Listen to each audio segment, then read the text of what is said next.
میدیاکار نیان عەزیز عەلی لە ساڵی 1990 لە گەڕێکی سابوونکەرانی شاری سلێمانی لەدایک بووە، هەر لە شاری سلێمانی ژیان بەسەر دەبات. لە ساڵی 2011ەوە تێکەڵی کاری شانۆ بووە و لە چەندین شانۆدا بەشداری کردووە.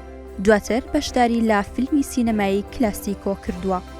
لە ساڵی 2017ەوە تێکەڵی کاری ڕاگەیاندن بووە و چەندین بەرنامەی بەناوەکانی نیان و ژیان، لاوگا، زاری هاوڵاتی، گەشتی نیان، سوپەر نیان، سوپەر کیدز پێشکەش کردووە.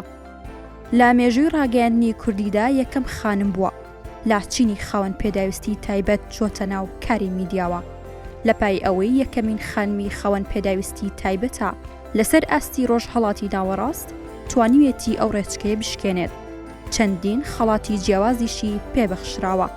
لە ئێستاشدا وەکو ئەکتەر و میدیاکار کار دەکات.